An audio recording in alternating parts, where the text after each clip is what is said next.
আলহামদুলিল্লাহ রব্বিল আলামিন ওয়াসসালাতু ওয়াসসালামু আলা সাইয়্যিদিল আমবিয়া ওয়াল মুরসালিন মুহাম্মাদি ওয়া আলা আলিহি ওয়া সাহবিহি আজমাইন।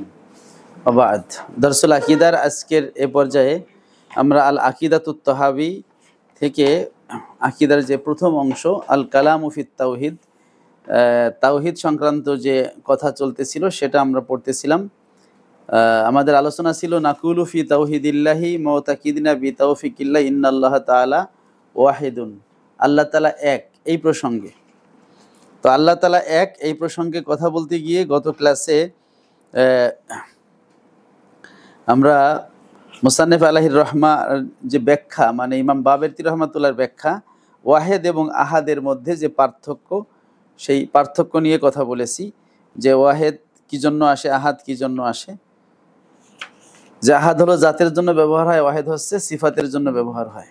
সাথে আমরা ইমাম আবু হানিফা রহমতুল্লাহর বক্তব্যটাও বলেছি যে আবু হানিফা রহমতুল্লাহ আলাই বলেছেন যে আল্লাহ তাআলার ক্ষেত্রে যে ওয়াহেদ, এটা আদাদের দিক থেকে নয়, মানে সংখ্যার দিক থেকে নয়, বরং এদিক থেকে যে আল্লাহ তাআলার কোনো শরিক নেই, অর্থাৎ তিনি বেমেসাল, এই দিক থেকে ওয়াহেদ। যেমন আমরা বলি অমুক তার যুগের একজন, হুলানুন ওয়াহেদু জামানিহি, তার যুগের একজন, অর্থাৎ ওই যুগে তার মতো কেউ নাই, সেই দিক থেকে এক। এর মানে এই না ওই যুগে একজন লোকই ছিল, এমনটা না। কোনো যুগে যদি একজন লোক থাকে এটা তার প্রশংসার কিছু নেই, কিন্তু যুগে লোক আছে অনেক, কিন্তু সে সবার মধ্যে আলাদা, সে সব থেকে স্পেশাল, তখন তাকে কি বলা যায়? ওয়াহেদু জামানিহি, জামানের মধ্যে সে এক, এটা বলা যায়। তার মানে হচ্ছে বেমেসাল বা অতুলনীয় বোঝাতে ওয়াহেদ শব্দ ব্যবহার হয়, আবার সংখ্যা এক বোঝাতেও ব্যবহার হয়। কিন্তু সংখ্যার ক্ষেত্রে এক হলে সেটাকে কোনো প্রশংসা বোঝায় না, কিন্তু বেমেসাল বা অতুলনীয় বোঝাতে কি বোঝায়? প্রশংসা বোঝায়। এই কারণে যেহেতু ওয়াহেদ আল্লাহ তাআলার সিফাত, এই কারণে ওয়াহেদটা প্রশংসা যে অর্থ নিলে বোঝাবে সে অর্থে ব্যবহৃত হবে, অর্থাৎ বেমেসাল লা শরীক অর্থে। এই জন্য আল্লাহ তাআলা আদাদের দিক থেকে এক, এটা নয়, বরং তিনি লা শরীক হওয়া, বেমেসাল হওয়া, অতুলনীয় হওয়ার দিক থেকে এক। এই অর্থটা যাওয়ার পরে মুসান্নিফ আলাইহির রহমা যে কথাটা বলেছিলেন গতদিন, সেখান থেকে আমরা আজকে শুরু করব। বয়ানু মানাত তাওহীদ আব্বারা বাদু আসহাবিনা, ইমাম বাবেরতি রহমতুল্লাহ আলাইহি বলেন আমাদের কোনো উলামায়ে কিরাম, মানে মাতুরিদি উলামায়ে কিরাম, তারা তাওহীদের ব্যাখ্যা এভাবে করেন, আনিত তাওহীদ ফাকালা হুয়া নাফিউশ শরীক ওয়াল কাসিম ওয়াশ শাবি। তাওহীদ হলো আল্লাহ তাআলা থেকে শরীক, কাসিম এবং শাবিহ দূর করা। শরীক দূর করা মানে হচ্ছে তার কাজের ক্ষেত্রে তিনিই এক, তার কোনো শরীক নাই। কাসিম দূর করা মানে হচ্ছে তার জাতের কোনো জুজ বা অংশ নাই। আর শাবিহ দূর করা মানে তার সিফাতে কোনো সাদৃশ্য নাই। সেটি মুসান্নিফ এভাবে বলেছেন, ফাল্লাহু তাআলা ওয়াহিদুন ফি আফআলিহি, সুতরাং আল্লাহ তাআলা তিনি তার কর্মের দিক থেকে এক, লা শারিকা লা ইউশারিকুহু আহাদুন ফি ইজাদিল মাসনুয়াত, বস্তুসমূহ সৃষ্টির ক্ষেত্রে কেউ তার শরিক নেই। ওয়া ওয়াহিদুন ফি জাতিহি, তিনি জাতের দিক থেকে এক, আয় লা কাসিমা লাহু, তার কোনো কসিম নেই, ওয়ালা তারকিবা ফিহে, তার কোনো সংযোজন নেই, মানে তার কোনো অংশ নেই, তার কোনো জুজ নেই, ফলে তার কোনো তারকিব বা সংযোজনও নেই। কারণ যদি যার জুজ থাকে, অনেকগুলো জুজ মিলে তাকে কি পূর্ণ হতে হয়, ফলে তার মধ্যে তারকিব বা সংযোজন প্রয়োজন হয়। ওয়াহিদুন ফি সিফাতিহি, তিনি সিফাতের দিক থেকে এক, আয় লা ইউশবিহুল খালকা ফিহা, সিফাতের দৃষ্টিতে তিনি মাখলুকের সাথে সাদৃশ্য রাখেন না। এই পর্যন্ত হলো তাওহীদের একটা গুরুত্বপূর্ণ ব্যাখ্যা। এই ব্যাখ্যাটা আমাদের যদি দৃষ্টির সামনে রাখি, আমাদের তাওহীদের বাকি যেই প্রশ্নগুলো এবং বিরোধীদের যে আপত্তিগুলো, সেগুলো খণ্ডন হয়ে যাবে। তো এখানে আমরা যে ব্যাখ্যায় যে কথাগুলো বলি সেটা হচ্ছে আল্লাহ তাআলা জাতের দিক থেকে এক। তাওহীদের ব্যাখ্যায় আমরা যে কথাটা বলি যে তাওহীদ হলো হুয়াল ইতিকাদ বিআন্নাল্লাহ ওয়াহিদুন ফি জাতিহি ওয়া ওয়াহিদুন ফি সিফাতিহি ওয়া ওয়াহিদুন ফি আফআলিহি।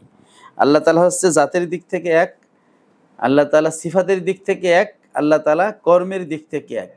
এই তিন দিক থেকে যখন এক বলে আল্লাহ তাআলাকে বিশ্বাস করা হবে, তখন হচ্ছে তার তাওহীদের পূর্ণতা হবে। এগুলোকে বলা যেতে পারে তাওহীদের রোকন। কি বলা যেতে পারে? রোকন। রোকন হচ্ছে যা দিয়ে কোনো কিছু গঠিত হয়।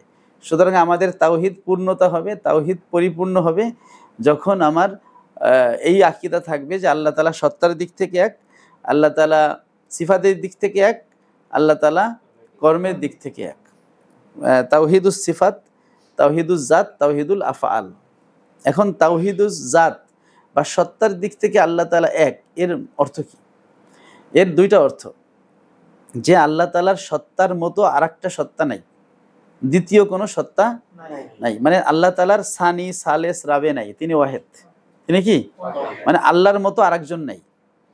যেমনটা বলে থাকে মাজুসিরা, তারা দুইজন আল্লাহ দাবি করে। তারা বলে যে ভালোর সৃষ্টিকর্তা হচ্ছে একজন আর খারাপের সৃষ্টিকর্তা কি আরেকজন। তো এই কারণে তারা যে সানাবিয়া বা দ্বিত্ববাদে বিশ্বাস করে, আমরা সেইটা বলি যে এটা তাওহিদ হলো না, এটা শিরিক হলো। ওরকম যারা তৃত্ববাদে বিশ্বাস করে, তিন খোদা বানায়, তারা এই ব্যাখ্যা দ্বারা তারা তাওহিদ থেকে বের হয়ে যায়। কারণ আমরা বলছি তাওহিদ মানে হচ্ছে আল্লাহ তাআলাকে জাতের দিক থেকে এক মনে করতে হবে। আর জাতের দিক থেকে এক মনে করা মানে তার জাতের মতো আরেকটা জাত সাব্যস্ত করা যাবে না। যেহেতু আল্লাহ তাআলার জাতের মতো আরেকটা জাত সাব্যস্ত করা যাবে না, মানে হলো দ্বিত্ববাদ, তৃত্ববাদ এভাবে আনার সুযোগ নাই। সুতরাং বহুবাদ, যে আল্লাহ অনেক আল্লাহ আছে, অনেক সৃষ্টিকর্তা আছে, এইটা এই কথা যারা বিশ্বাস করবে তারা তাওহিদের গণ্ডি থেকে বের হয়ে যাবে, কারণ তারা তাওহিদুজ জাত হলো না। তাহলে তাওহিদের জাতের যে আল্লাহ তাআলাকে জাতগতভাবে এক মনে করা, এর যে দুইটা ব্যাখ্যা, তার প্রথম ব্যাখ্যা হলো আল্লাহর জাতের মতো আরেকটা জাত কি করা যাবে না, সাব্যস্ত করা যাবে না। তাহলে জাতের সানি সালেস সাব্যস্ত করা যাবে না। দ্বিতীয় ব্যাখ্যা হলো লা জুজ আলাহু, আল্লাহ তাআলার জাতের কোনো অংশ সাব্যস্ত করা যাবে না। কি সাব্যস্ত করা যাবে না? যে তার জাতের মতো দ্বিতীয় তৃতীয় যেমন নাই, তার জাতের মধ্যে কোনো ভগ্নাংশ নাই। মানে আল্লাহ দুইটা অংশ নিয়ে গঠিত, তিনটা অংশ নিয়ে গঠিত, 10টা 20টা অংশ নিয়ে গঠিত, এমন বলা যাবে না। কারণ আল্লাহ তাআলার জাতের জন্য জুজ সাব্যস্ত করা যাবে না। কেন? কারণ যার জুজ আছে সে আসলে ওয়াহেদে হাকিকি না। কোরআনে বলা হয়েছে, যেটা আমি বলতেছি আল্লামা আবুল ইউসুর আল বাজদবী রহমতুল্লাহর উসুলউদ্দিন কিতাব থেকে, তিনি আল্লাহ তাআলা এক এই ফসলের মধ্যে তিনি বলেছেন যে আল্লাহ রাব্বুল আলামিন কোরআনে বলেছেন ইন্নামা ইলাহুকুম ইলাহু ওয়াহিদ। আল্লাহ তাআলা নিজেকে ওয়াহিদ বলে দাবি করেছেন কোরআনে অনেক আয়াতে, কুল হুয়াল্লাহু আহাদ। এই আহাদ ওয়াহিদ অনেক আয়াতে দাবি করেছেন। আর যেহেতু আল্লাহ রাব্বুল আলামিন নিজেকে ওয়াহিদ বলেছেন, আর কোরআনের ক্ষেত্রে নিয়ম হলো যে কোনো শব্দকে প্রথমে হাকিকি অর্থে কি করতে হবে, ব্যবহার করতে হবে। হাকিকি অর্থে নেওয়া অসম্ভব হলে তখন আমাদের মাজাজি অর্থে যেতে হবে। তো আমাদের প্রথম কথা হলো ওয়াহেদে হাকিকি কাকে বলে? ওয়াহেদে হাকিকি বলা হয় যার কোনো কি নাই, জুজ নাই। কারণ যার জুজ থাকে সে আসলে মুরাক্কাব, আর মুরাক্কাব কিন্তু ওয়াহেদে হাকিকি না। ওয়াহেদে হাকিকি না। যেমন এটা হলো একটা জিনিস, তাই না, শাইউন ওয়াহেদুন। কিন্তু এটাকে যখন আমি ভেঙে ফেলবো, এই কভারটা সরাবো, ব্যাটারিগুলো খুলে ফেলবো, তখন এই যে বাটনগুলো খুলবো, তখন দেখা যাবে আশিয়া কাসিরা, মানে অনেক কিছু হয়ে গেছে। তাহলে এটা কি মুরাক্কাব না? মুরাক্কাব মানে হলো অনেক জুজ আছে, অনেকগুলো জুজ তারকিব হয়ে সংযুক্ত হয়ে একটা শাই হয়েছে। তাহলে এটা কি ওয়াহেদে হাকিকি হইল? এটা ওয়াহেদে মাজাজি, মানে প্যাকেজ হিসেবে এটা একটা। এক প্যাকেট সিগারেট, ওটার মধ্যে আবার দেখা যাচ্ছে 12টা 20টা 15টা সিগারেট থাকে। তাহলে ওই প্যাকেটটাকে আমরা ওয়াহেদে মাজাজি বলতে পারি, ওয়াহেদে কি না, হাকিকি না। ওয়াহেদে হাকিকি হলো মালা জুজ আলাহু, যার কোনো কি নাই, আর অংশ নাই। ওদিকে তার দ্বিত্ব তৃত্ব থাকবে না, ওইভাবে তার কোনো নিচের দিকে মানে অংশ থাকবে না। তো আল্লাহ তাআলার জুজ নাই, মানে তিনি অনেকগুলো জুজের সমন্বয়ে নয়, তিনি এক। এটা হচ্ছে আল্লাহ তাআলার ওয়াহেদ নামের ব্যাখ্যা, যে তিনি এক, তার কোনো জুজ নাই। ইমাম কাজী ইয়াজ রহমতুল্লাহ তিনিও এই কথাটা স্পষ্ট বলেছেন, লা জুজ আলাহু, আল্লাহর জাতের কোনো কি নাই, জুজ নাই। কারণ আল্লাহ রাব্বুল আলামিনের জাতের যদি জুজ থাকে তাহলে তিনি কি হয়ে যান, মুরাক্কাব হয়ে যান। আর যখন আল্লাহ রাব্বুল আলামিন মুরাক্কাব হয়ে যান, তাহলে আল্লাহ তাআলাকে মুহতাজ বলা মানে হচ্ছে মুখাপেক্ষী বলা আবশ্যক হয়ে দাঁড়ায়। আর আল্লাহ তাআলা তো মুখাপেক্ষী না। কোরআনে বলা হয়েছে আল্লাহুল গনিয়্যু ওয়া আনতুমুল ফুকারা, আল্লাহ হচ্ছেন একমাত্র অমুখাপেক্ষী আর তোমরা সবাই মুখাপেক্ষী। আল্লাহ অন্য আয়াতে বলেছেন ফাইন্নাল্লাহা গনিয়্যুন আনিল আলামিন, আল্লাহ সমগ্র জাহান থেকে অমুখাপেক্ষী। যেহেতু অমুখাপেক্ষী হওয়া, আল্লাহুস সামাদ, তিনি চির মুখাপেক্ষী। এভাবে অসংখ্য আয়াত দ্বারা অকট্টভাবে প্রমাণিত যে আল্লাহ রাব্বুল আলামিন মুখাপেক্ষী নন, তিনি অমুখাপেক্ষী। সুতরাং আল্লাহর শানে এমন কোনো অর্থ, এমন কোনো ব্যাখ্যা দাঁড় করানো যাবে না যাতে আল্লাহ তাআলাকে মুখাপেক্ষী বলা আবশ্যক হয়ে যায়।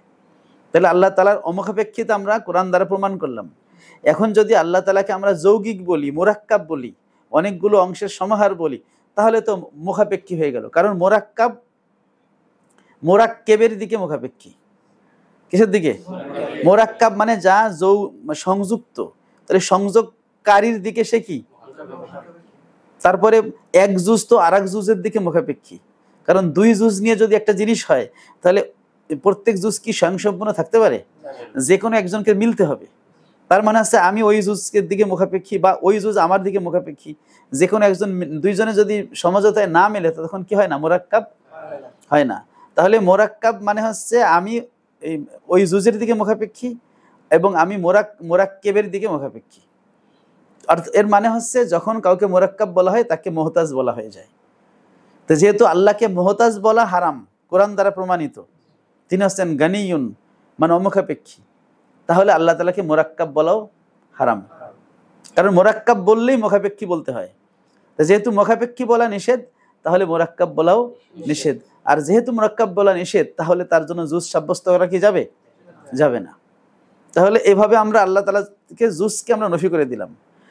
আর প্রথমবার তো নফি করলাম যে ওয়াহেদ শব্দের ব্যাখ্যাই হলো যার কোনো কি নাই, মালা জুজাল ওয়াহেদুন হাকিকিউন। ওয়াহেদে হাকিকি হলো যার কোনো জুজ নাই। তাহলে আল্লাহ তাআলা তো অবশ্যই ওয়াহেদে হাকিকি, তাহলে তার কোনো জুজ থাকবে না। যেহেতু আল্লাহর জুজ থাকবে না, তাহলে আল্লাহ তাআলার জুজটা নফি হয়ে গেল। তা আল্লাহ তাআলাকে যখন জুজ নফি হয়ে গেল তার ওয়াহেদ নামের ব্যাখ্যার ভিত্তিতে, দ্বিতীয় আমরা আল্লাহ তাআলার এহতিয়াজ, আল্লাহর দিকে নিসবত করা থেকে যখন বিরত থাকবো বা আল্লাহ তাআলাকে চির অমুখাপেক্ষী বলবো, তখন তাকে জুজ বিশিষ্ট বলা যাবে না। কারণ যে জুজ বিশিষ্ট সে হলো মোরাক্কাব, আর মোরাক্কাব হলো মুহতাজ। অথচ আল্লাহ তাআলা মুহতাজ নয়। এ কারণে আল্লাহ রাব্বুল আলামিনকে জুজ আছে এটা বলা যাবে না। সুতরাং আল্লাহ তাআলা ওয়াহেদ, জাতান তিনি ওয়াহেদ। এর মানে হলো তার জাতের কোনো দ্বিতীয় তৃতীয় নাই, এবং এর মানে হলো তার জাতের কোনো অংশ নাই। এখন আল্লাহর জাতের জন্য দ্বিতীয় তৃতীয় সাব্যস্ত করে কারা? সেটা আমরা বলেছি যে মাজুসি সম্প্রদায়, নাসারারা, তাই না? তারা আল্লাহকে দুইজন, কেউ আবার তিনজন এভাবে বিশ্বাস করে, তাই না? যারা তৃত্ববাদ বিশ্বাস করে, যারা দ্বিত্ববাদ বিশ্বাস করে, তারা আল্লাহ তাআলাকে মানে সৃষ্টিকর্তাকে একাধিক সাব্যস্ত করে। আর আল্লাহকে অংশ বিশিষ্ট মনে করে কারা? মুজাসসিমারা। কারা? মুজাসসিমারা আল্লাহ তাআলার জন্য হাত, পা ইত্যাদি অঙ্গ প্রত্যঙ্গ সাব্যস্ত করে। কি করে? অঙ্গ প্রত্যঙ্গ সাব্যস্ত করে। তারা আল্লাহ তাআলার জন্য জেসেম সাব্যস্ত করে। তো যারা আল্লাহর জন্য জেসেম সাব্যস্ত করে, তারা আল্লাহর জন্য অঙ্গ সাব্যস্ত করে। এখন যদি আল্লাহ তাআলার জন্য আপনি ইয়াদ সাব্যস্ত করেন বা রেজেল সাব্যস্ত করেন, ওয়াজহুন চেহারা সাব্যস্ত করেন, এখন এই ইয়াদ কি ওয়াজ? যারা সাব্যস্ত করে তারাও কিন্তু বলে না ইয়াদ হলো ওয়াজ, ওয়াজ হলো ইয়াদ বলে। তো যদি ইয়াজ ওয়াজ না হয়, ওয়াজ ইয়াদ না হয়, তাহলে ওয়াজ এবং ইয়াদ আলাদা। তার মানে হচ্ছে দুইটা, তাই না? এবার যদি আরো অঙ্গ সাব্যস্ত করেন, তাহলে তো একাধিক অঙ্গের সমাহার মোরাক্কাব হয়ে যায়। আর আল্লাহকে মোরাক্কাব বলা মানে হলো মুহতাজ বলা, আর মুহতাজ বলা হারাম। তার মানে আল্লাহ তাআলাকে অঙ্গ প্রত্যঙ্গ বিশিষ্ট বলার কোনো সুযোগ নাই। এই জন্য আমাদের ইমাম যারা এই সমস্ত, কোরআনে তো আয়াত আছে, এখন বলবেন যে হুজুর কোরআনে তো আয়াত আছে, যে আয়াত দ্বারা তো আল্লাহ তাআলাকে অঙ্গ প্রত্যঙ্গ বিশিষ্ট বা অংশ বিশিষ্ট একটা সন্দেহ চলে আসে। কারণ কোরআনে কিছু শব্দ আছে অঙ্গ প্রত্যঙ্গ দিয়ে, ইয়াদুল্লাহি ফাওকা আইদিহিম আইনামা তুওয়াল্লু ফাসাম্মা ওয়াজহুল্লাহ, তাই না? ইত্যাদি যেই শব্দগুলো আছে, যেই শব্দের সাধারণ অর্থ বা জাহেরি অর্থ অঙ্গের দিকে ইঙ্গিত করে, অথচ আমার কোরআনের অকাট্য আয়াত বলতেছে আল্লাহর ক্ষেত্রে অঙ্গ প্রত্যঙ্গ সাব্যস্ত করা যাবে না। কারণ অঙ্গ হলো অংশ, অঙ্গ হলো কি? আর অংশ সাব্যস্ত করা তো নিষেধ। কারণ অংশ সাব্যস্ত করলে আল্লাহকে মোরাক্কাব বলা হয়, আর মোরাক্কাব বললে মুহতাজ বলা হয়, আর মুহতাজ বলা হারাম। সুতরাং মোরাক্কাব বলা যাবে না। আর মোরাক্কাব না বলতে পারলে অংশ বিশিষ্ট বলা যাবে না। আর অংশ বিশিষ্ট যদি না বলতে পারে, তাহলে আল্লাহর জন্য অঙ্গ সাব্যস্ত করাও যাবে না। তাহলে ওই আয়াতগুলোর কি হবে? তার উত্তর হলো ওই আয়াতগুলো কোরআন শরীফে আজকে নতুন নাই, আগেও ছিল। তাহলে এই আয়াতগুলোর ব্যাপারে আমাদের যারা ইমামগণ যারা ছিলেন, যারা আকীদাকে আমাদের চেয়ে অনেক ভালো বুঝেছেন, ইমাম আবু হানিফা রহমাতুল্লাহ আলাইহি, ইমামে শাফি রহমাতুল্লাহ, ইমাম মালিক রহমাতুল্লাহ, ইমাম আহমদ ইবনে হাম্বল রহমাতুল্লাহ সহ সালাফ উলামায়ে কিরাম যারা আহলুস সুন্নাত ওয়াল জামাতের আকীদাকে আমাদের কাছে পৌঁছে দিয়েছেন, তারা আসলে কি বুঝেছেন। কারণ যারা নিজেদেরকে যাদেরকে আমরা বাতিল ফেরকা বলি, তারা যদি কোনো কিছু বলে সেটা আমরা নির্দ্বিধায় বলবো ওটা বাতিল, ওটা আমরা মানি না। কিন্তু কেউ যদি আহলুস সুন্নাত ওয়াল জামাত দাবি করে এবং এই বাজে কথাগুলো বলে, আল্লাহর অঙ্গ প্রত্যঙ্গ আছে, আবার বলে সে আহলুস সুন্নাত, তাহলে আমরা বলবো আহলুস সুন্নাত তুমি তো নতুন, তোমার পুরন মুরব্বী কারা? সেই মুরব্বী আহলে সুন্নাত ওয়াল জামাতরা কি বলছে? কারণ আহলে সুন্নাত ওয়াল জামাত তো এই 1447 হিজরিতে নতুন আসেনি, আসছে। তা আহলে সুন্নাত ওয়াল জামাতের তো একটা ইতিহাস আছে, একেবারে প্রথম যুগ, দ্বিতীয়, তৃতীয়, চতুর্থ, এভাবে সাহাবী, তাবেইন, তাবেইন, হ্যাঁ, এভাবে আইম্মায়ে দ্বীন যারা ছিলেন তারা আহলুস সুন্নাত ওয়াল জামাতের আকীদাগুলো নিয়ে আসছেন আমাদের কাছে, প্রচার করেছেন, এবং তারা যুগে যুগে আহলুল বাতিল যারা ছিল তাদের খণ্ডন করেছেন। সে মুতাজিলা, রাফেজি, খারেজি, শিয়া, মুজাসসিমা, মুরজিয়া, কাদারিয়া, জাবরিয়া, জাহমিয়া, এই বাতিল ফিরকাকে তারা প্রতিহত করেছেন। সুতরাং যেই ইমামরা আহলুস সুন্নাত ওয়াল জামাতের পক্ষ থেকে লড়েছেন, বাতিলদের প্রতিহত করেছেন, তারা এই আয়াতের সম্পর্কে কি কথা বলেছেন? যদি আমার কথা আপনার কথা তার সাথে মিলে যায় তাহলে আমি হক, না মিললে আমি যতই আহলে সুন্নাত দাবি করি তাহলে আমি হক হব না। সেই ক্ষেত্রে আমরা বলবো যারা মুজাসসিমা আকীদার ধ্বজাধারী, বিশেষ করে বর্তমান জামানায় যারা লামাযহাবী ওয়াহাবী ফিরকা, তারা আল্লাহ তাআলার জন্য অঙ্গ প্রত্যঙ্গ সাব্যস্ত করে, কোরআন শরীফের আয়াতগুলোর জাহেরি অর্থ করে, এবং তারা আল্লাহ তাআলার জন্য কি অঙ্গ প্রত্যঙ্গ সাব্যস্ত করে। এরা মূলত তাদের পূর্ব যুগের যারা বাতিল ফিরকা ছিল, মুজাসসিমা ফিরকা, মুশাব্বিহা ফিরকা, কাররামিয়া ফিরকা, তাদের অনুসরণ করেছে। আর এই কাররামিয়ারা বাতিল আকিদা গ্রহণ করেছে সাবাই শিয়া থেকে, আর শিয়া সাবাই ফিরকা গ্রহণ করেছে ইহুদিদের থেকে। হ্যাঁ, যারা আল্লাহ তাআলাকে যারা বলেছে উযাইর ইবনুল্লাহ, সুতরাং এই সাবাই ফিরকা যারা হচ্ছে শিয়াদের একটা প্রাথমিক দল, যারা ইসলামের মধ্যে এই যে জেসেম আকীদা, আল্লাহ তাআলার জন্য অঙ্গ প্রত্যঙ্গ সাব্যস্ত করা, এই বিষয়গুলো ঢুকিয়েছে, এরা শুরু থেকেই বাতিল বলে সবার কাছে স্পষ্ট এবং গণ্য।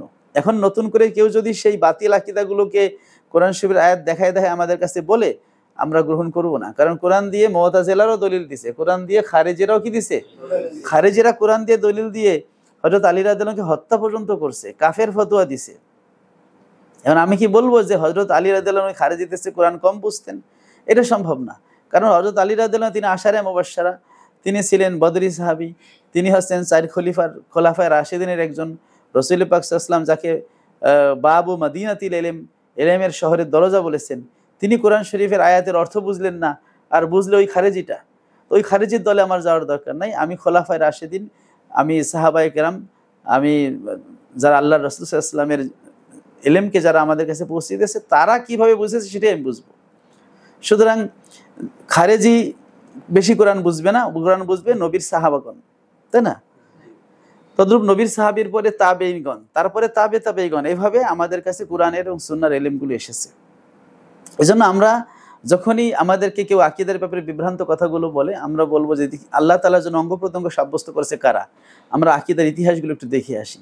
তো আমরা দেখি যে কখনোই আহলুস সুন্নাত ওয়াল জামাত আল্লাহ তাআলার জন্য অঙ্গ প্রত্যঙ্গ কি করে নাই, সাব্যস্ত করে নাই। আয়াতগুলো কিন্তু তখনও ছিল, ইয়াদুল্লাহ ফাওকা আইদিহিম তখনও ছিল, কিন্তু কেউ আল্লাহর জন্য অঙ্গ প্রত্যঙ্গ সাব্যস্ত করেননি। অঙ্গ প্রত্যঙ্গ সাব্যস্ত করেছে এই আয়াতগুলো দেখে কারা? মুজাসসিমারা, যাদের মধ্যে দেহবাদী আকীদা, মূলত যারা মুশরিক তাদের মধ্যে দেহবাদী আকীদা।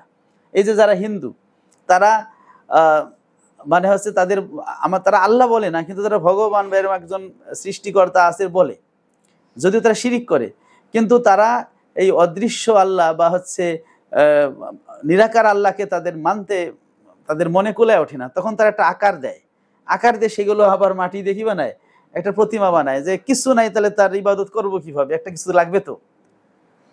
এভাবে তারা তাদের নিজেদের মধ্যে কিয়াস করে আল্লাহ তাআলাকে একটা আকার দিয়ে ফেলে, আল্লাহ তাআলার জন্য অঙ্গ প্রত্যঙ্গ সাব্যস্ত করে শিরিক করে। এই জন্য যারা মুজাসসিমা তাদেরকে আমরা বলবো যে মুশরিকরা যেভাবে আল্লাহ তাআলাকে বুঝে, আমরা সেভাবে বুঝবো না। আমরা বুঝবো আল্লাহ রাসূল সাল্লাল্লাহু আলাইহি ওয়াসাল্লাম, সাহাবায়ে কেরাম, তাবেঈন, তাবেঈন, আইম্মায়ে মুজতাহিদিন, আইম্মায়ে শরিয়ত, তারা যেভাবে বুঝেছেন সেভাবে।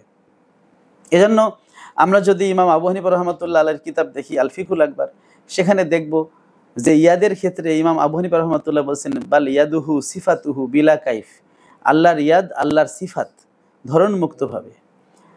আবার ইমাম আহমদ ইবনে হাম্বল রহমাতুল্লাহর একটা কিতাব আছে আল আকিদা, যেটা আবু বকর আল খাল্লাল রেওয়ায়াত করেছেন। সেখানে বলা আছে লিল্লাহি তাআলা ইয়াদানে হুমা সিফাতুন লাহু লাইসাত বিজারিহা। এভাবে বলা আছে যে আল্লাহ তাআলার ইয়াদ রয়েছে, আল্লাহর ইয়াদ, আল্লাহর সিফাত লাইসাত বিজারিহা, এটা জারেহা বা অঙ্গ প্রত্যঙ্গ নয়। সরাসরি লাইসাত বিজারিহা লেখা আছে, এটা কি নয়? সরাসরি অঙ্গ প্রত্যঙ্গ নয়। তো যদি আল্লাহ রাব্বুল আলামিনের ইয়াদকে এখানে জারেহা নয় বলে দেয়া হলো এবং আল্লাহ রাব্বুল আলামিনের ইয়াদকে সিফাত বলা হলো, তো অঙ্গ তো কখনো সিফাত হয় না, তাই না? সিফাত তো একটা গুণবাচক একটা অর্থ সেখানে থাকতে হবে। তো যেহেতু আমাদের ইমামগণ তারা হচ্ছে আল্লাহ রাব্বুল আলামিনের জন্য তারা সাব্যস্ত করেন নাই।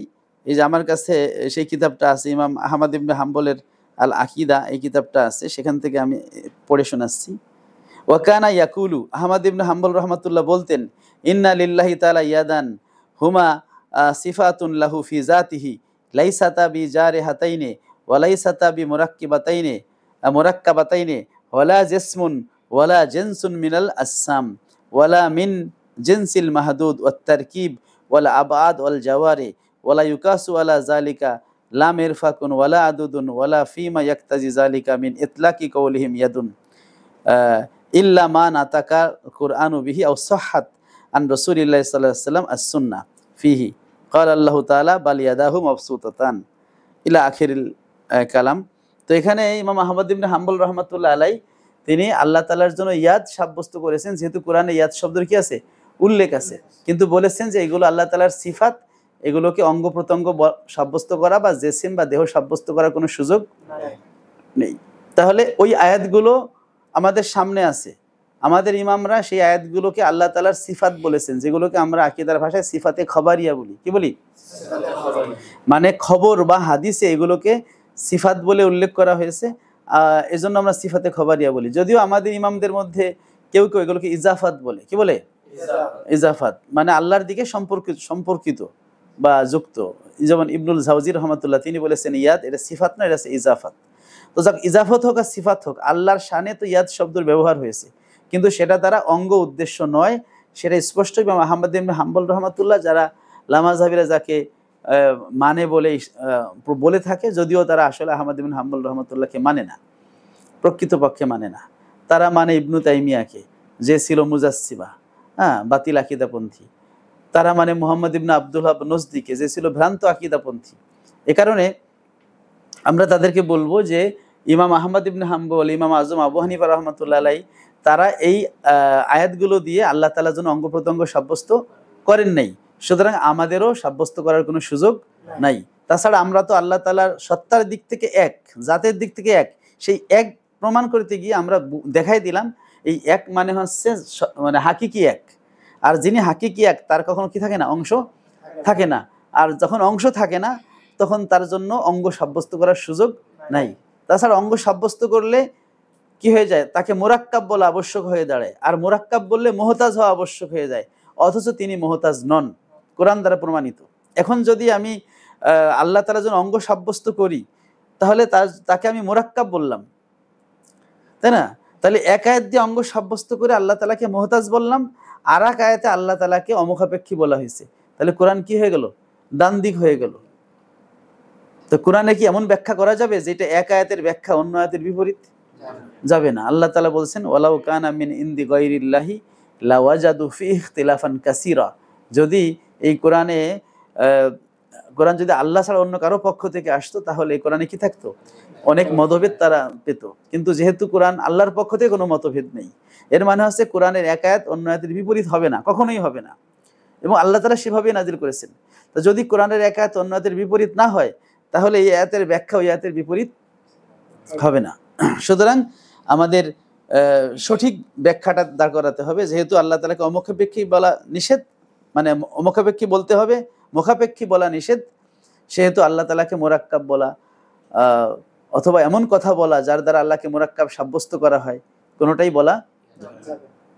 অনেকে বলে যে আমরা আল্লাহর জন্য অঙ্গ সাব্যস্ত করি না, আবার আল্লাহ তাআলার জন্য তারা হাত সাব্যস্ত করে। মূলত তারা অঙ্গ সাব্যস্তই করে। এই লামাযহাবীদের অনেকে বই লিখছে বাংলায় বিভিন্ন ভাষায়।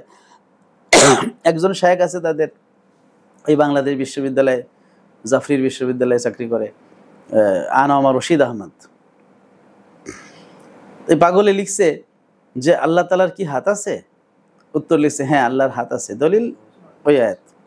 আল্লাহ তাআলার কি পা আছে? হ্যাঁ আল্লাহর পা আছে, দলিল ওই হাদিস। এভাবে আসছে সে আল্লাহ তাআলার জন্য অঙ্গ প্রত্যঙ্গ সাব্যস্ত করছে।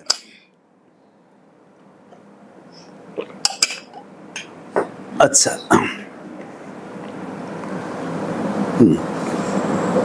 তো আল্লাহ তাআলার জন্য সে অঙ্গ প্রত্যঙ্গ সাব্যস্ত করছে। কিন্তু তাকে যখন বলা হয় তুমি কি আল্লাহর জন্য অঙ্গ প্রত্যঙ্গ সাব্যস্ত করছো, সে বলেন অঙ্গ প্রত্যঙ্গ সাব্যস্ত করি নাই। আবার একটু পরে যখন তাকে বলা হয় আল্লাহ তাআলার কি আকার আছে, তখন সে বলে আল্লাহ ইজ নট শেপলেস, আল্লাহ নিরাকার নয়। তখন বলা হয় আল্লাহর আকার আছে, তার দলিল কি? তখন বলে যে যার হাত আছে, যার পা আছে, যার চোখ আছে, তার তো আকার আছে। তাই যদি আল্লাহ তাআলার ইয়াদ, ওয়াজ, আইন এর দ্বারা যদি আকার সাব্যস্ত করা হয়, তাহলে এগুলো কি অঙ্গ প্রত্যঙ্গ সাব্যস্ত করা হয়ে গেছে না? এটা তো আর বোকারে বুঝ না, তো আমরা বুঝতেছি। সুতরাং আপনি সরাসরি বলেন নাই আল্লাহর অঙ্গ আছে, কিন্তু এমন একটা কথা বলছেন যার দ্বারা আল্লাহ তার অঙ্গ আছে এটা আপনি বুঝাইছেন, ওটাও হারাম, ওটাও বলা যাবে না। বরং ওইভাবে বলতে হবে যেভাবে আমাদের ইমামরা বলছেন, আমাদের যারা সালাফ যারা বলেছেন। এই লামাযহাবীরা নিজেদেরকে আগে সালাফি বলতো, তখন যখন দেখে যে সালাফি কথাটা মানুষে নিচ্ছে না, তখন তারা আহলুস সুন্নাত ওয়াল জামাত বলা শুরু করছে। মূলত তারা আহলুস সুন্নাত ওয়াল জামাতের মানে অন্তর্ভুক্ত না। তাদেরকে মাঝে মধ্যে তাদের বাতিল আকীদা এত খারাপ পর্যায়ে চলে যায় যে মুসলিম হিসেবে মানতে তাদের কষ্ট হয়। ঠিক আছে, তো যাই হোক, তারা নিঃসন্দেহে বাতিল ফিরাকে, এতে কোনো সন্দেহ নাই। কিন্তু তারা আহলুস সুন্নাত অবশ্যই না, কারণ আহলুস সুন্নাত ওয়াল জামাত আল্লাহ তাআলার জন্য কি সাব্যস্ত করেন? অঙ্গ প্রত্যঙ্গ। ফাইনাল্লাহ ওয়াহিদুন ফি জাতিহি আই লা সানিয়া লাহু ওয়া লা সালিসা লাহু ওয়া কাযালিকা লা জুজআ লাহু। ফাইনা ইসবাতাজ জুজ ইসবাতুত তারকিব ওয়া ইসবাতুত তারকিব ইসবাতুল হাজাত ওয়াল্লাহু লাইসা বি মুহতাজ। ফাইনাল্লাহ গানিয়ুন আনিল আলামিন আল্লাহুল গনি ওয়া আনতুমুল ফুকারা আল্লাহুস সামাদ। হাযিল আয়াতু তাদুল্লু আলা আন্নাল্লাহা লাইসা বিমুহতাজিন ফালাইসা হুয়া বিমুরাক্কাবিন ফাইনাল মুরাক্কাব ইয়াহতাজু ইলাল মুরাক্কিব ওয়া ইয়াহতাজু জুজুহু ইলা জুজিন আখার। ফালা নাকুলু বিআন্না লিল্লাহি তাআলা জুজআন ওয়ালা নাকুলু বিআন্না লিল্লাহি তাআলা উজমান বাল নাকুলু কামা ইয়াকুলু উলামাউনা সালাফ। আমরা কি বলবো যে আল্লাহ তাআলার ইয়াদ কোরআন শরীফে উল্লেখ আছে, সুতরাং আল্লাহ তাআলার ইয়াদ রয়েছে। তবে এই ইয়াদ দ্বারা তার কোনো অঙ্গ বোঝানো উদ্দেশ্য নয়, এই ইয়াদ তার সিফাত, এর কাইফিয়াত, এটা কাইফিয়াত মুক্ত, এর হাকিকাত তিনিই ভালো জানেন। তিনি কি? এক্ষেত্রে আমাদের তিনটা ধাপে বিশ্বাসটা করতে হবে। কয়টা ধাপে? একটা হলো ঈমান, একটা হলো তাফওয়িদ তানজি, একটা হলো তাফওয়িদ। ঈমান, তানজি, তাফওয়িদ। ঈমান মানে বিশ্বাস করতে হবে, কারণ কোরআনের শুরু থেকে শেষ পর্যন্ত যা এসেছে সেটা আমার কি করতে হবে? তা যেহেতু কোরআনে আল্লাহ তাআলার শানে ইয়াদ শব্দের ব্যবহার এসেছে, তাহলে আল্লাহ তাআলার ক্ষেত্রে ইয়াদ শব্দ ব্যবহার করার এই সত্যতা আমার মানতে হবে। সুতরাং আমরা বলবো আল্লাহ তাআলার ইয়াদ আছে। আমি হ্যান্ড বা হাত, এই যে সমস্ত আয়াতে অঙ্গ প্রত্যঙ্গের দিকে ইঙ্গিত করে, অথচ আমরা প্রমাণ করলাম যে আল্লাহ তাআলার জন্য অঙ্গ সাব্যস্ত করা আল্লাহ তাআলাকে সত্তাগতভাবে এক বলার বিরোধী। সুতরাং আল্লাহর জন্য অঙ্গ প্রত্যঙ্গ সাব্যস্ত করা যাবে না। তাহলে এক্ষেত্রে সে কথাই বলতে হবে যেগুলো আমাদের সালাফ আইম্মায়ে মুস্তাহিদিনরা বলে গেছেন। ইমামে আজম আবু হানিফা বলে গেছেন, আহমদ ইবনে হাম্বল, ইমাম মালিক এবং শাফি বলছেন। সেটা হলো এই বিষয়গুলোকে আল্লাহ তাআলার সিফাতে খবরিয়া কি করা? সাব্যস্ত করা। আমরা বলবো এগুলো আল্লাহ তাআলার সিফাতে খবরিয়া। তো এই ক্ষেত্রে বিশ্বাস করার ক্ষেত্রে তিনটা ধাপ অতিক্রম করতে হয়। একটা হলো ঈমান, একটা হলো কি? ঈমান। ঈমান হচ্ছে যেহেতু কোরআন শরীফ বিশ্বাস করতে আমরা বাধ্য, এ কারণে কোরআনের মধ্যে যা আছে সেটা বিশ্বাস করতে আমরা বাধ্য। এ কারণে আল্লাহ তাআলার জন্য ইয়াদ, আল্লাহর ইয়াদ আছে কথা বলতে আমরা বাধ্য। কিন্তু এই ইয়াদ বলে আমরা হাত বলতে বাধ্য না, কারণ হাত শব্দটা নাজিল হয় নাই, এটা একটা ট্রান্সলেশন। হ্যান্ড নাজিল হয় না, যেন হ্যান্ড আমরা বলবো না, হাত আমরা বলবো না, কিন্তু ইয়াদ শব্দটা নাজিল হয়েছে, ওটা আমরা বলতে বাধ্য। ঠিক আছে, এজন্য আমরা বলবো আল্লাহ তাআলার ইয়াদ রয়েছে। এখন দ্বিতীয় এটা হলো ইমান। তারপরে দ্বিতীয় হলো তানজি। দ্বিতীয় হলো কি? তানজি। নাজ্জাহা ইউনাজ্জিহু তানজিহান, এর মানে হলো তাহহারা ইউতাহিরু তাতহিরান, পবিত্র করা। একে কোরআনিক ভাষায় বলা হয় তাসবিহ, সাব্বাহ ইউসাব্বিহু তাসবিহান। সেখান থেকে সুবহান আল্লাযী আসরা, সুবহানা আছে, সাব্বিহ ইসমা রাব্বিকাল আলা, ইউসাব্বিহু লিল্লাহি, সাব্বাহা লিল্লাহি, মাজি, মুজারে, আমর, মাজদার শব্দ দিয়ে আল্লাহ এই তাসবিহ কথাটা ব্যবহার করেছেন। তাসবিহ মানে হলো পবিত্রতা বর্ণনা করা। সুবহানা মানে কি? আমি আল্লাহর পবিত্রতা বর্ণনা করেছি। কিসের থেকে? আয় মিন কুল্লি আইবিন ওয়া নাকসিন ওয়া শিবহিন, আল্লাহ তাআলাকে সকল প্রকার দোষ ত্রুটি এবং মাখলুকের সাথে সাদৃশ্য দেওয়া থেকে পবিত্র ঘোষণা করছি। এটাই হলো সুবহানাল্লাহর অর্থ। সুবহানাল্লাহ মানে আল্লাহকে পবিত্র ঘোষণা করছি। কিসের থেকে? সকল প্রকার দোষ থেকে, ত্রুটি থেকে এবং তাসবিহ বা সাদৃশ্য থেকে। কারণ সাদৃশ্যটাও এক প্রকার ত্রুটি। সাদৃশ্য এক প্রকার কি? ত্রুটি। কারণ সাদৃশ্য হচ্ছে মুসাব্বাকে মুসাব্বা বিহির সাথে মিলালে মুসাব্বার বিহি অনুযায়ী মুসাব্বার মর্যাদা বাড়ে কমে। যেমন আপনি যদি আমাকে বলেন, সাপোজ আপনি যে কোনো একজন উস্তাদ যে বলেন যে আমার উস্তাদ বর্তমান যুগের জালালউদ্দিন সুয়ুতি, তাহলে এই উস্তাদের দাম বাড়বে না কমবে? বাড়বে, তাই না? কারণ জালালউদ্দিন সুয়ুতি আমাদের কাছে মর্যাদাবান একজন বড় আলেম। তাহলে আমি যদি কোনো একজন উস্তাদকে তার সাথে তুলনা করি তাহলে তার মর্যাদা বাড়লো। আবার আমি যদি বলি যে উনি হচ্ছেন বর্তমান যুগের ওই কি বলে তারেক মনোয়ার তাহলে কি হয়ে গেল? মর্যাদা কমে যাবে। কারণ সে একজন ফালতু বক্তা, মিথ্যুক বক্তা, তাই না? অনেক আজে বাজে কথাবার্তা বলে। বা যুগের আমির হামজা যদি বলা হয়, সে একজন মিথ্যাবাদী বক্তা এবং তার বাতিল আকীদা আছে, সে আহলে কোরআন মুতাজিলা আকীদা আছে। তা যাই হোক, অর্থাৎ যদি আমি একজন নিম্নতরের সাথে তুলনা করি তাহলে তার মর্যাদা নেমে যায়, আর উচ্চতরের সাথে তুলনা করলে তার মর্যাদা বেড়ে যায়।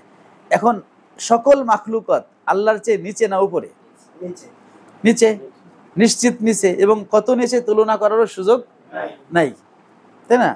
তাহলে যদি আপনি আল্লাহকে মাখলুকের সাথে তুলনা করেন তাহলে আল্লাহকে কি নিচে নামানো হলো কি হলো না? তাহলে এটা একটা আল্লাহকে নোকসান করা হলো না? সুতরাং মাখলুকের সাথে আল্লাহকে তুলনা করা এটা এক প্রকার নোকসানি। নকস মানে হচ্ছে ত্রুটি, মানে আল্লাহর ক্ষেত্রে আমি একটা নোকসান লাগাই দিলাম, অথচ আল্লাহ হচ্ছেন কামেল। এই জন্য বলা হয়েছে যে তানজি বা পবিত্রতা বা তাসবিহ বা পবিত্রতা হলো আল্লাহ তাআলা থেকে সকল প্রকার নকস, আয়েব এবং শিব বা তাসবিহ দূর করা। এটা হলো তানজি। তানজিটা ফরজ। কেন ফরজ? কোরআন শরীফে আছে লাইসা কামিসলিহি শাইউন ওয়া হুয়াস সামিউল বাসির। আল্লাহ তাআলার সাথে আল্লাহ তাআলার কোনো তুলনা নেই। ঠিক আছে? এরকম আরো অনেক আয়াত আছে, যেই অন্য আয়াত আল্লাহ বলেছেন হাল তাআলামু লাহু সামিয়্যা, তুমি কি তার কোনো সমকক্ষ দেখো? অন্য আয়াত আল্লাহ বলেছেন ফালা তাজালু লিল্লাহি আনদাদা, আল্লাহর জন্য সমকক্ষ সাব্যস্ত করো না। অন্য আয়াতে বলেছেন ওয়ালাম ইয়াকুন লাহু কুফুয়ান আহাদ, আল্লাহর কোনো কুফুয়া সমকক্ষ নাই। যেহেতু আল্লাহ তাআলার কোনো সাদৃশ্য নাই, তার কোনো সমকক্ষ নাই, তার সাথে কারো সাদৃশ্য নাই, মিল নাই, তাহলে আল্লাহ তাআলাকে যদি কোনো মাখলুকের সাথে সাদৃশ্য দেওয়া হয় আল্লাহকে নোকসানি আল্লাহর দিকে নিসবত করা হয়। এই জন্য আল্লাহ তাআলা থেকে নকস, আয়েব, তাসবিহ এগুলো দূর করাকে বলা হয় তানজি। এই তানজি করা ফরজ কোরআনের দলিল দ্বারা। তানজি করা কি? যেহেতু আল্লাহ বলছেন সাব্বিহ, তুমি কি করো? আয় নাজ্জিহ রাব্বাকা আন কুল্লি শাইনিন ওয়া আইবিন ওয়া নাকসিন ওয়া তাসবিহিন, সকল প্রকার দোষ ত্রুটি থেকে তুমি আল্লাহ তাআলাকে পবিত্র সাব্যস্ত করো। এই জন্য বড় কিছু দেখলে আমরা সুবহানাল্লাহ বলি, কারণ যে এ সবচেয়ে বড় না, সবচেয়ে বড় কে? আল্লাহ। যাতে আল্লাহর দিকে নকশ না চলে যেন সুবহানাল্লাহ বলি, আল্লাহু আকবার বলি আশ্চর্য কিছু দেখলে।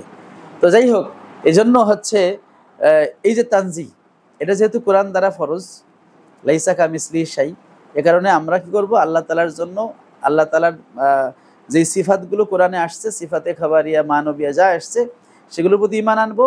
দ্বিতীয় ধাপ হলো আমরা তানজি করব। কি করব? তানজি করব। যে আল্লাহ তাআলার ইয়াদ আছে এটা আমরা বিশ্বাস করি, কারণ কোরআনে আছে। দ্বিতীয়ত আল্লাহ তাআলার ইয়াদ দ্বারা সেটা উদ্দেশ্য নয় যে মাখলুকাতের ক্ষেত্রে ইয়াদ শব্দ ব্যবহার করলে যেটা উদ্দেশ্য হয়, কারণ মাখলুকাতেরও ইয়াদ আছে না? তাহলে মাখলুকের ইয়াদ দ্বারা যেটা উদ্দেশ্য, আল্লাহর ইয়াদ দ্বারা কিনা সেটা উদ্দেশ্য না। মাখলুকের ইয়াদ দ্বারা কি উদ্দেশ্য? মাখলুকের ইয়াদ দ্বারা তার অঙ্গ উদ্দেশ্য। তাহলে আল্লাহ তাআলার ক্ষেত্রে ইয়াদ কি নেওয়া যাবে না? অঙ্গ অর্থে নেওয়া যাবে না। হ্যাঁ, ইয়াদ শব্দটা অঙ্গ ছাড়া আরো অনেক অর্থে ব্যবহার হয়। যাদের ভাষা সম্পর্কে জ্ঞান আছে তারা জানে যে হাত দিয়ে অঙ্গ বোঝায়, হাত দিয়ে ক্ষমতা বোঝায়, হাত দিয়ে মালিকানা বোঝায়, কুদরত বোঝায়। ওটা আমার হাতে নাই মানে আমার ক্ষমতায় নাই। আমার হাতে টাকা নাই মানে কি আমার মালিকানায়? নাকি পকেটে থাকলে বলা যায় আমার হাতে টাকা নাই? বলা যায়? যায় না। কারণ এখানে হাতটা মালিকানা অর্থে বোঝাইছে। ভাই হাতটা খালি, টাকা নাই, হাতটা খালি। তার মানে পকেটে টাকা আছে? পকেটেও নাই, মানে আমার মালিকানায় টাকা নাই। তাহলে এখানে হাতটা কি অর্থে আসছে? মালিকানা। যেহেতু হাত শব্দটা অঙ্গও বোঝায়, আবার অঙ্গ ছাড়া অন্য অর্থও বোঝায়, আর আল্লাহ তাআলা যেহেতু অঙ্গ প্রত্যঙ্গ থেকে পবিত্র, তাহলে আল্লাহ তাআলার ক্ষেত্রে হাত শব্দের ব্যবহার অন্য অর্থে নিতে হবে যদি নেওয়া প্রয়োজন হয়, কিন্তু অঙ্গ অর্থে নেওয়া যাবে না। এজন্য আমরা বলবো যে আল্লাহ তাআলার ইয়াদ রয়েছে, যেটা কোরআনে উল্লেখ আছে। তবে ইয়াদ শব্দটা মাখলুকের ক্ষেত্রে ব্যবহার হলে যে অর্থ হয়, আল্লাহর ক্ষেত্রে সে অর্থে নয়। এটা হলো তানজি। তৃতীয় ধাপ হলো তাফবিদ। তৃতীয় ধাপ কি? তাফবিদ অথবা তাওয়িল। ইমাম নববী রহমাতুল্লাহ আলাইহি বলেছেন যে এই সমস্ত আহাদিসুস সিফাত বা আয়াতুস সিফাত, মানে আল্লাহ তাআলার সিফাত সংক্রান্ত আয়াত এবং সিফাত সংক্রান্ত হাদিসের ক্ষেত্রে আমাদের উলামায়ে কেরাম দুইটা পথ অবলম্বন করেছেন। কয়টা পথ? ওয়ালি উলামাইনা ফি হাযা আল মাযহাবানে, দুইটা পথ অবলম্বন করেছে। একটা হলো তাফবিদ, একটা হলো তাওয়িল। তাফবিদ মানে হচ্ছে আল্লাহর কাছে সমর্পণ করে দেওয়া। কি করা? আল্লাহর কাছে সমর্পণ করে দেওয়া। মানে আমরা বলবো আল্লাহ তাআলার ইয়াদ রয়েছে, তবে মাখলুকের ক্ষেত্রে ইয়াদ শব্দ যে অর্থে ব্যবহার হয় আল্লাহর ক্ষেত্রে সে অর্থে নয়। তৃতীয় হলো তাফবিদ, মানে আল্লাহর ইয়াদ দ্বারা কি উদ্দেশ্য তিনিই ভালো জানেন। এই যে তিনিই ভালো জানেন, আল্লাহু আলামু, এই যে তিনিই ভালো জানেন, এটাকে বলা হয় তাফবিদ। কি বলা হয়? যে আল্লাহর ইয়াদের হাকিকাত তিনিই ভালো জানেন। আমরা শুধু একটু জানি যে ইয়াদ শব্দ ব্যবহার হয়েছে, আমরা এটাও জানি যে আল্লাহর ইয়াদের সাথে মাখলুকের ইয়াদের কোনো সাদৃশ্য নাই। মাখলুকের ইয়াদ যে অর্থে আল্লাহর ইয়াদ সে অর্থে হবে না। ঠিক আছে? অনেক ফেল আল্লাহর ক্ষেত্রে ব্যবহার হয়, অনেক শব্দ আল্লাহর ক্ষেত্রে ব্যবহার হয়, আবার মাখলুকের ক্ষেত্রেও ব্যবহার হয়, কিন্তু মাখলুকের ক্ষেত্রে যে অর্থে ব্যবহার আল্লাহর ক্ষেত্রে সে অর্থে ব্যবহার হয় না। কারণ মাখলুকের সাথে আল্লাহর সাদৃশ্য নাই, এই জন্য এক অর্থে ব্যবহার হবে না। এই জন্য আল্লাহর ক্ষেত্রে ইয়াদ সে অর্থে হবে না যে অর্থে মাখলুকের ক্ষেত্রে ব্যবহার হয়। তাহলে আল্লাহর ইয়াদ দ্বারা আমরা কি বুঝবো? আল্লাহ তাআলাই ভালো জানেন। এক হলো তাফবিদ। এটা কি? তাফবিদ। তা ফা ওয়া ইয়াদাত, ফাওয়াদা মানে সমর্পণ করে দেওয়া। এখন বলবে হুজুর সমর্পণ করে দেওয়ার দলিল কোথায়? তাই না? কোরআনে আছে ওমা ইয়ালামু তাবিলাহু ইল্লাল্লাহ, তাই না? আউফাবিদু আমরি ইলাল্লাহ। হাদিস আছে বিশেষ করে এক্ষেত্রে, সেটা হলো মুস্তাদরাকে হাকিমে হাদিস আছে যে ওমা আলিমতুম মিনাল কুরআনে ফাকুলু বিহি, কোরআনের যে বিষয়গুলো তোমরা জানো সেগুলো তোমরা বলো। ওমা জাহিলতুম মিনহু ফাকিলুহু ইলা আলিমিহি, যে ব্যাপারে তোমরা জাহেল জানো না তোমরা, সেগুলো প্রকৃত জ্ঞানীর কাছে সুপর্দ করে দাও। তার প্রকৃত জ্ঞানী কে? আল্লাহ, তো তার কাছে সুপর্দ করে দিতে হবে। সুতরাং আমরা বলবো যে আল্লাহ তাআলাই ভালো জানেন। এটা তো আমরা হাদিস দিয়ে প্রমাণ করলাম যে আমাদের তাফবিদ করতে হবে বা সুপর্দ করতে হবে। আমাদের ইমামরাও সুপর্দ করেছেন। যেমন আল্লামা ইবনু কুদামা, কে? ইবনু কুদামা, উনি হাম্বলি মাযহাবের একজন বড় ইমাম এবং ফকি। ওনার একটা আকীদার কিতাব আছে আল ইতিকাদ, হ্যাঁ, লুমআতুল ইতিকাদ। কিতাবের নাম কি? লুমআতুল ইতিকাদ। এই কিতাবের মধ্যে তিনি অনেক ইমামদের কওল নিয়ে এসেছেন। বিশেষ করে ইমাম শাফিঈ রহমাতুল্লাহ একটা বক্তব্য নিয়ে এসেছেন। শাফিঈ রহমাতুল্লাহ আলাইহি বলেছেন আমানতু বিমা জা আনিল্লাহ আলা মুরাদিল্লাহ। উনি বলছেন আমানতু বিল্লাহ, আমি আল্লাহর প্রতি ঈমান আনলাম, ওমা জা আনিল্লাহ আলা মুরাদিল্লাহ, এবং আল্লাহর পক্ষ থেকে যা কিছু এসছে সেটা আল্লাহর উদ্দেশ্য মোতাবেক বিশ্বাস করলাম। তা আমি বিশ্বাস করলাম আল্লাহর উপরে, এবং তার ওমা জা আনিল্লাহ, আল্লাহর পক্ষ থেকে যা এসছে সেটা আল্লাহর মুরাদ মোতাবেক বিশ্বাস করলাম। তাই না? যেহেতু আমরা বলি যে আল্লাহু আ'লামু বি মুরাদিহি বিহি, মানে এই আয়াত দ্বারা আল্লাহ যা উদ্দেশ্য নিয়েছেন ওটা আমি বিশ্বাস করলাম। তাহলে উনি কি কোনো ব্যাখ্যা করলেন না সমর্পণ করে দিলেন? আল্লাহর উপর সমর্পণ করে দিলেন। তাহলে আমাদের ইমামরাও সমর্পণ করে দেয়। এই জন্য এই সমস্ত মুতাশাবি আয়াত, এক্ষেত্রে আমরা বলবো যে আল্লাহ তাআলার ইয়াদ আছে, মাখলুকের ইয়াদ যে অর্থে আল্লাহর ইয়াদ সে অর্থে নয়। আল্লাহর ইয়াদের হাকিকাত তিনি ভালো জানেন। এটা যদি আমি তাফবিদ করি, কি করি, তাহলে ইমান এবং তানজি এটা মাস্ট। তৃতীয় ধাপে তাফবিদ করবেন, হয় সমর্পণ করবেন, এবং পূর্বসূরি উলামায়ে কেরাম অধিকাংশই কি করেছে, এই তাফবিদ করেছেন। তবে মুতাআখিরিন উলামায়ে কেরাম তারা তাআবিল করেছেন। কি করেছেন? তাআবিল করেছেন। কেন করেছেন? মানুষের কৌতূহল বেশি, তারা ওই তাফবিদ মানে আল্লাহই ভালো জানেন এই কথায় তারা ক্ষান্ত থাকতে চায় না, তাদের কাছে সঠিক অর্থটা জানতে মনে চায়। তখন তাদের কৌতূহল মেটানোর জন্য কোরআন সুন্নাহর আলোকে তারা কি করেছেন, তাবিল করেছেন। আর তাবিল করার বৈধতাও কোরআন সুন্নাহয় আছে। কি আছে? যেমন মুসলিম শরীফ একটি হাদিস আছে, হাদিসে কুদসি, কিয়ামতের ময়দানে আল্লাহ তাআলা বলবেন যে বান্দা মারিত্তু আলাম তাউদনি, আমি অসুস্থ ছিলাম, তুমি আমাকে সেবা করো নাই। আমি ক্ষুধার্ত ছিলাম, তুমি আমাকে খাওয়াও নাই, সহিহ হাদিস। আমি পিপাসার্ত ছিলাম, তুমি আমাকে পান করাও নাই। তখন বান্দা বলবে যে আল্লাহ আপনি তো অসুস্থ হন না। তখন আল্লাহ কি বলবেন? আল্লাহ বলবেন যে আমার বান্দা অসুস্থ ছিল, তবে তাকে সেবা করলেই কি হতো, আমার সেবা হইতো। তাহলে এখানে কি ব্যাখ্যা করা হয়েছে না? আল্লাহর অসুস্থতাকে বান্দার অসুস্থতা বলা হয়েছে, আবার বান্দার সেবাকে আল্লাহর সেবা বলা হয়েছে। এটা কি ব্যাখ্যা না? তাবিল। একে বলে কি? তাবিল। যে বাহ্যিক যে অর্থটা আছে সেটা না করে অন্য পাশে অন্যদিকে নিয়ে যাওয়া। বাহ্যিক অর্থ হলো আল্লাহ অসুস্থ হন, এটা হলো বাহ্যিক অর্থ। আল্লাহ বলছেন মারিত্তু, আমি অসুস্থ হয়েছি, তুমি আমাকে সেবা করো নাই। তাহলে বাহ্যিক অর্থে বোঝা যায় কি আল্লাহ অসুস্থ হন, কিন্তু এখানে কি বাহ্যিক অর্থ নেওয়া যাবে? আল্লাহ বাহ্যিক অর্থ নেওয়া যাবে না, কারণ অসুস্থতা এটা তো একটা নকশ। আল্লাহকে সকল প্রকার দোষ ত্রুটি থেকে তো মুক্ত আমাদের জ্ঞান করতে হবে, মুক্ত জানতে হবে। তাহলে আল্লাহ তাআলার ক্ষেত্রে এই মারাদ বা অসুস্থতা যাবে না। তাহলে ব্যাখ্যা কি? আল্লাহর অসুস্থ ইকুয়াল টু আল্লাহর বান্দার অসুস্থ। তা ব্যাখ্যা করে অন্যদিকে আমরা নিলাম কিনা? এবং এই ব্যাখ্যাটা কোথায় আছে? সহিহ মুসলিমে, তাই না? তার মানে হচ্ছে এ ধরনের শব্দ যদি আসে সেটাকে ব্যাখ্যা করার সুযোগ রয়েছে। এবং সাহাবীদের মধ্যে যেমন ইয়াউমা ইউকশাফু আন সাকিন ওয়া ইউদাউনা ইলা সুজুদি ওয়া হুম সালিমুন, এই সাক শব্দের ব্যাখ্যা আব্দুল্লাহ ইবনে আব্বাস রাদিয়াল্লাহু আনহু বলেছেন ইয়াউমা ইউকশাফু আন শিদ্দাতিন। ওদিকে আমরা পরে যাব।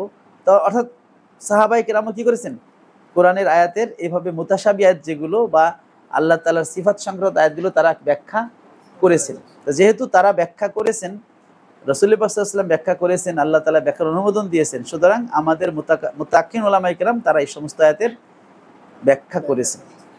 অর্থাৎ যার জন্য তাফবিদটা তার সে মানতে পারতেছে না, একটা ব্যাখ্যা তার দরকার, তখন একটা কোরআন সুন্নাহর অন্য আয়াতের সাথে সাদৃশ্য রেখে এটা ব্যাখ্যা করেছে। ঠিক আছে? সেই ব্যাখ্যাগুলো গ্রহণযোগ্য।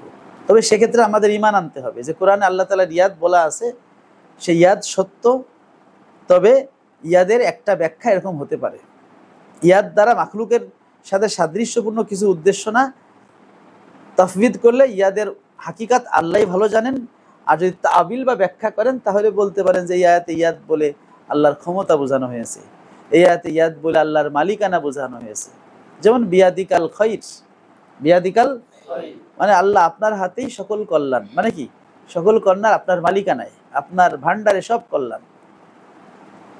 ঠিক আছে? সুতরাং ইয়াদুল্লাহ ফাওকা আইদিহিম আই কুদরাতুল্লাহ, যে তাদের ক্ষমতার উপরে আল্লাহর ক্ষমতা, তাই না? তাদের ক্ষমতার উপর কি আল্লাহর ক্ষমতা। তাই যদি আপনি ব্যাখ্যা করেন তাহলে ইয়াদকে কুদরত অর্থে, ক্ষমতা বা মালিকানা অর্থে, বিভিন্ন অর্থে ব্যাখ্যা করার সুযোগ আছে। এক্ষেত্রে ইবনু দাকিকিল ঈদ রহমাতুল্লাহ আলাইহি, যিনি ইবনু তাইমিয়ার উস্তাদ, উনি আহলুস সুন্নাত ওয়াল জামাতের একজন বড় ইমাম, তিনি বলেছেন যে আরবি ভাষায় যে শব্দগুলোর মাজাজি অর্থ বহুল প্রচলিত, সেক্ষেত্রে মাজাজি অর্থ নেওয়া যাবে।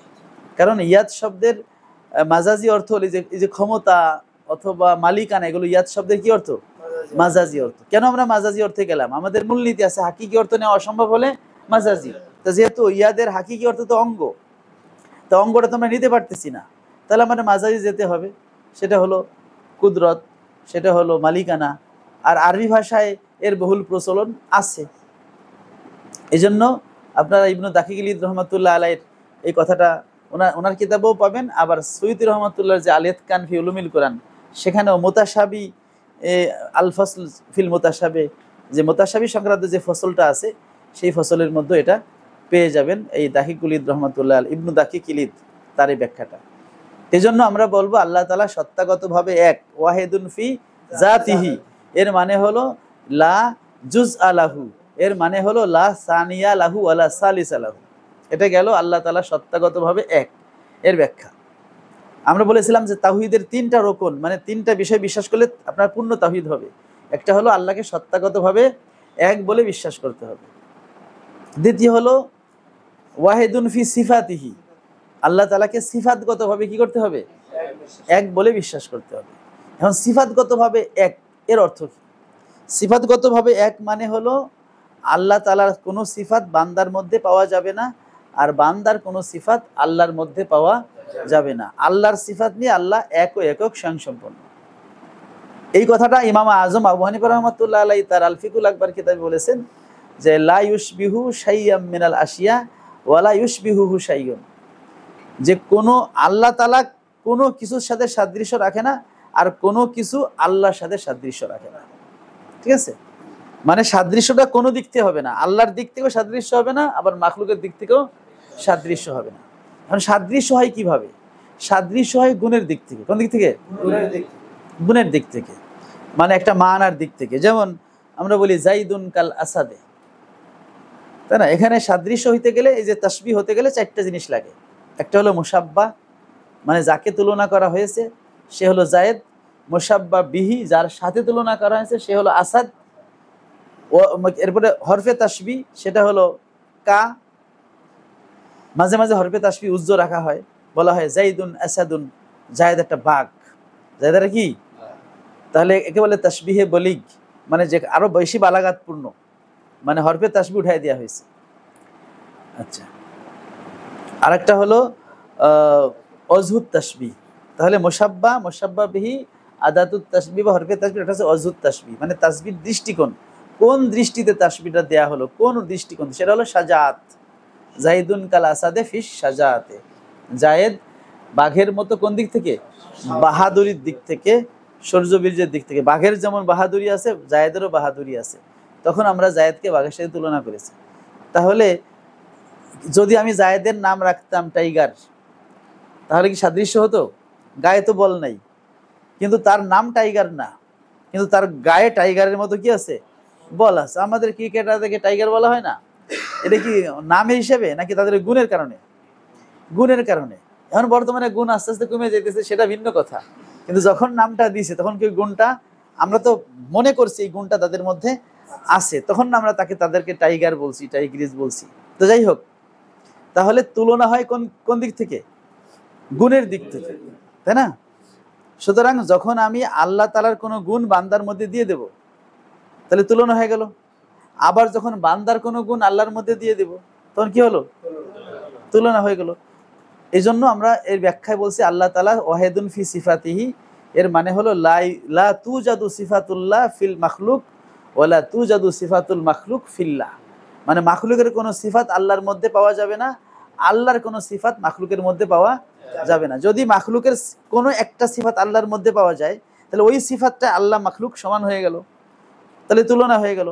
আবার যদি আল্লাহর কোনো একটা সিফাত মাখলুকের মধ্যে আমরা সাব্যস্ত করি, তাহলে ওই পয়েন্টে আল্লাহ মাখলুক এক হয়ে গেল, তাহলে সাদৃশ্য হয়ে গেল। এটা করা যাবে না। এই জন্য মাখলুকের মধ্যে আল্লাহর সিফাত সাব্যস্ত করলে মাখলুককে উপরে উঠানো হয়। আবার আল্লাহর মধ্যে যদি মাখলুকের সিফাত আপনি সাব্যস্ত করেন, আল্লাহকে নিচেই নামানো হয়। এ কোনোটাই জায়েজ নাই। ঠিক আছে, এটা হলো তাওহীদুস সিফাত, মানে আল্লাহ তাআলাকে সিফাতগতভাবে এক বলার ব্যাখ্যা, যেটা ইমাম আজম আবু হানিফা রাহমাতুল্লাহ তার আল ফিকুল আকবার কিতাবে বলেছেন যে আল্লাহ তাআলা কারো সাথে সাদৃশ্য রাখে না, আর কেউ আল্লাহর সাথে সাদৃশ্য রাখে না। এটা দুই দিক থেকে বুঝতে হবে। কয় দিক থেকে? দুই দিক থেকে। যদি আপনি এক দিক থেকে বোঝেন যে লাইসা কামিসলিহি শাইউন, আল্লাহর কোনো তুলনা নাই, মানে আপনি আল্লাহকে কারোর সাথে তুলনা দিলেন না, শুধু এই দিক থেকে বুঝলেন, হবে না। এই দিক থেকেও বুঝতে হবে, ওই আয়াতের মধ্যে এটাও আছে, আবার ওই দিক থেকেও বুঝতে হবে। মানে মাখলুককেও তুলনা করা যাবে না, আল্লাহকেও তুলনা করা, মাখলুককে আল্লাহ বানানো যাবে না, আল্লাহকে মাখলুক বানানো। এখন মাখলুকের মধ্যে আল্লাহর সিফাত এটা সাব্যস্ত করা যাবে না। এর মানে কি? এর মানে হলো মাখলুককে আল্লাহর যত সিফাত আছে, যেমন আল্লাহ একটা সিফাত কি, তিনি রিজিক দেন। তিনি কি দেন? তারজিক। আল্লাহর সিফাতি নাম হলো রাজ্জাক।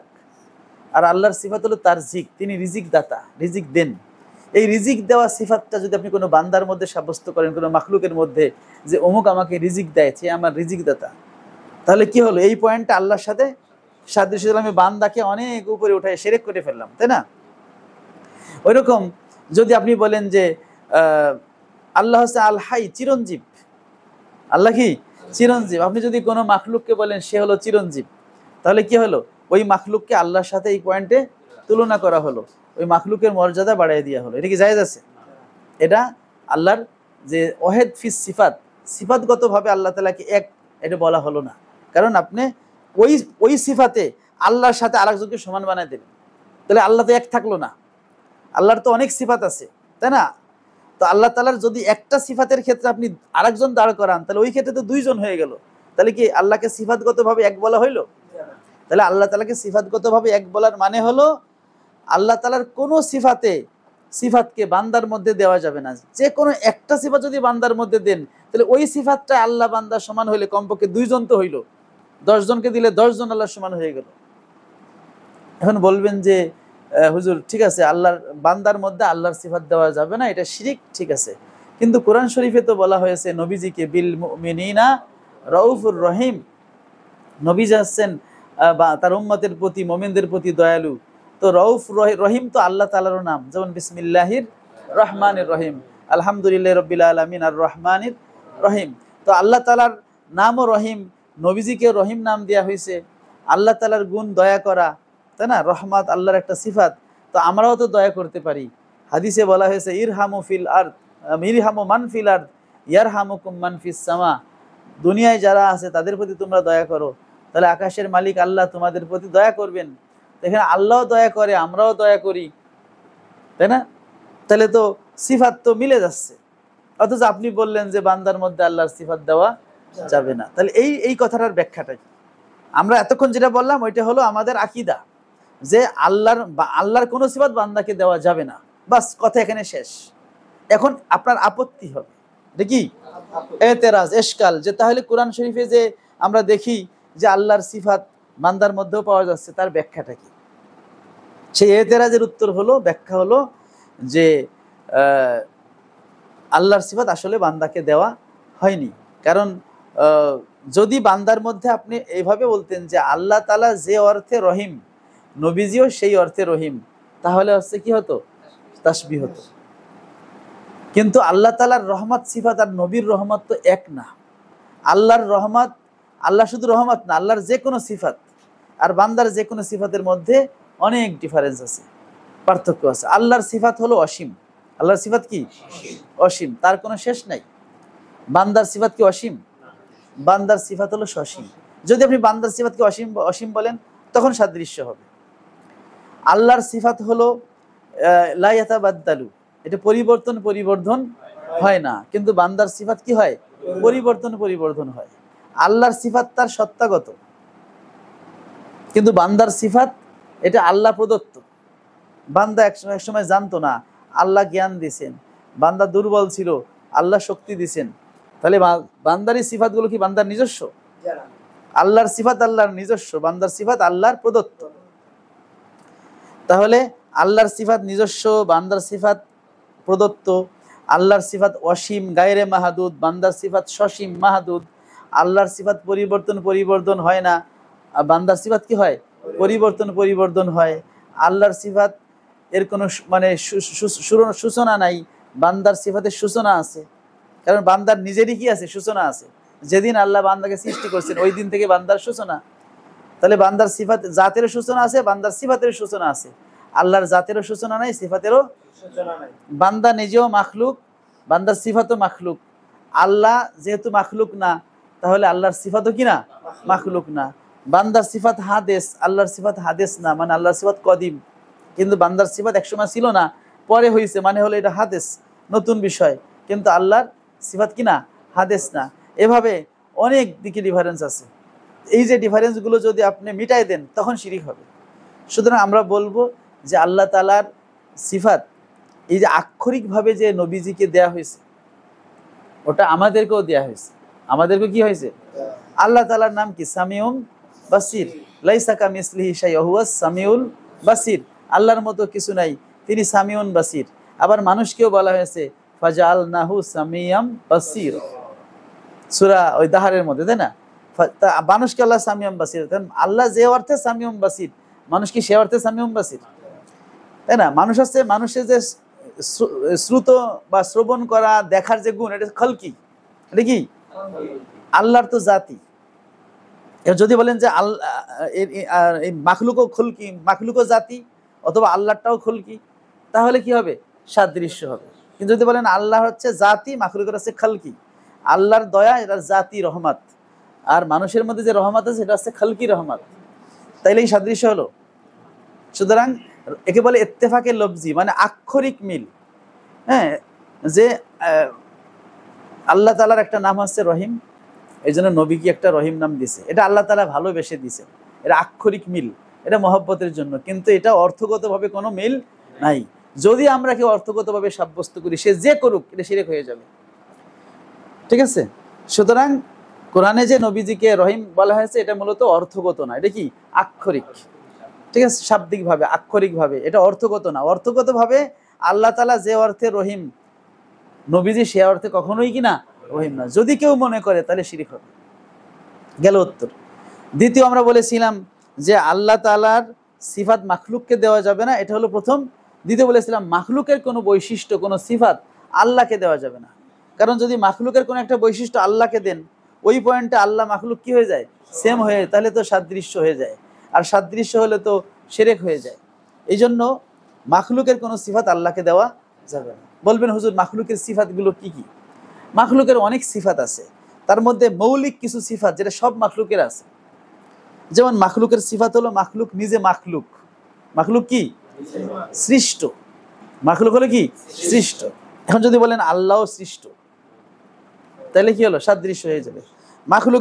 মাখলুকের একটা সিফাত হলো, মাখলুক হলো হাদেস। হাদেস মানে হলো যা আগে ছিল না, পরে হয়েছে। আর আল্লাহ তাআলা সব সময় ছিলেন। আল্লাহ হচ্ছেন কদিম, তিনি আছে আজালি, কিন্তু মাখলুক আজালি না। মাখলুক একসময় ছিল না, পরে আল্লাহ বানাইছেন, তাহলে মাখলুক হলো হাদেস। তাই হুদুস হওয়া, মাখলুকের নতুন হওয়া, এটা মাখলুকের বৈশিষ্ট্য। আল্লাহ তাআলা হাদেস না। মাখলুক হলো মাখলুক, আল্লাহ তাআলা মাখলুক নন, তার জাত সিফাত কোনো কিছুই মাখলুক না। কিন্তু মাখলুক, তার জাতও মাখলুক, তার সিফাতও মাখলুক।